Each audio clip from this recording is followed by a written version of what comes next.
Hi everyone.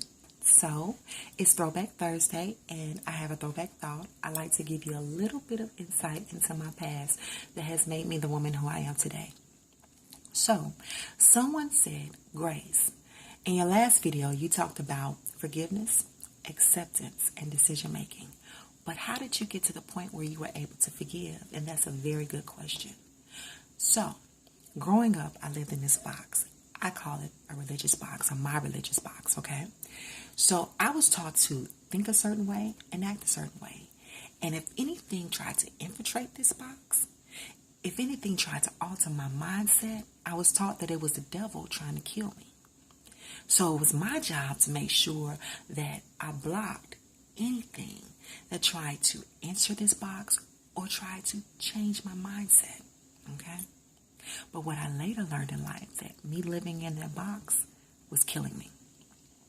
So I had to get out of this box.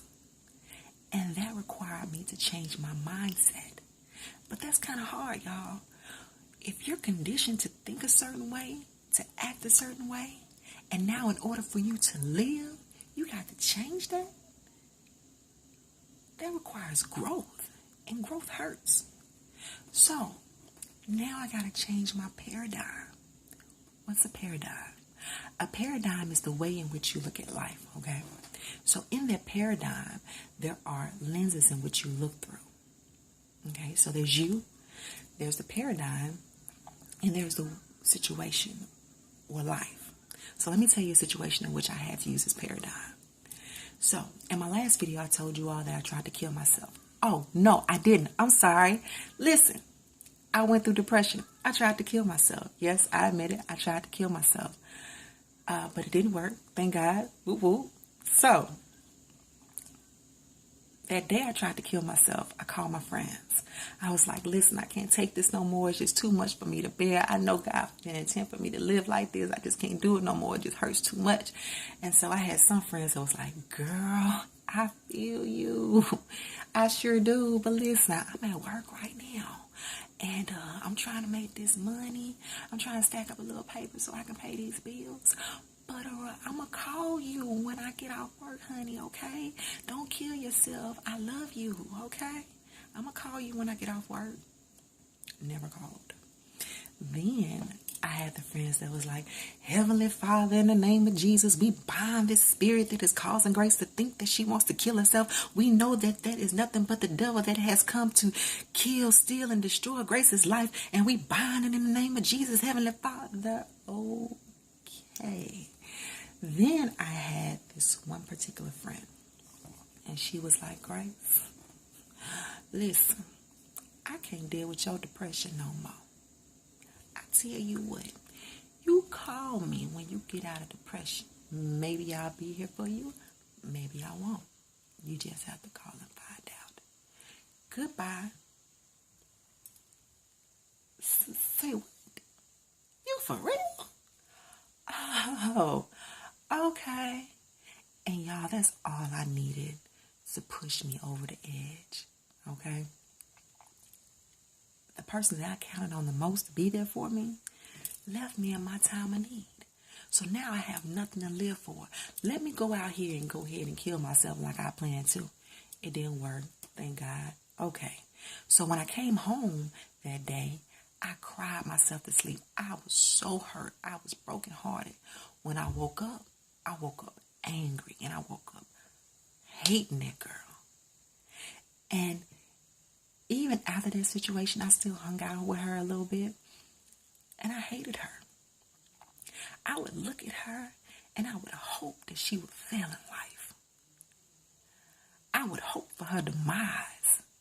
So while I'm sitting over here hating her, she's steady excelling in life. So now my hatred is growing and is consuming me. Because she's not feeling the same pain that she put me through. So, in order to live, in order to get out of this depression, I had to forgive people that hurt me, including her, okay? So, in order to do that, I had to change my paradigm. Now, with a paradigm, people that live in that box normally only see through one lens, okay? If they're lucky, they see through two. Now, usually those lenses that they look through are negative. Almost always negative. So, let me sit down and look at this situation. My friend, who I needed the most, left me in my time of need. That ain't no real friend. Can't be. That was my first lens that I looked through. Second lens that I looked through. My friend, who I was there for through everything. If she needed a penny and I didn't have it, I was at Subway down looking at the ground, seeing if anybody dropped a penny so I could give it to her. She don't deserve forgiveness. Second lens. Third lens. Well, Grace, maybe she couldn't handle your depression. Fourth lens. Grace, maybe she was calling your bluff. That was not the day to call my bluff. But maybe she was. Next lens. Maybe she was tired of hearing me complain about the same thing over and over and over again and never doing anything to change my life.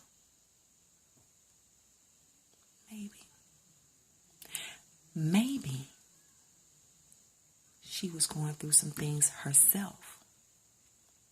And I never knew about it because I was always complaining to her about my issues, and she was never able to tell me hers because she was always the listening ear for mine.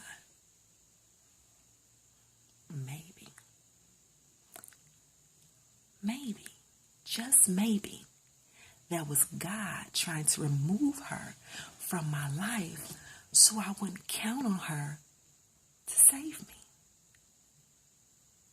Aha. That's exactly what it was. I was counting on her to save me that day. But what I set forth to do that day to kill myself, she could not save me. But the being who could save me that day. I was angry at her because she didn't save me.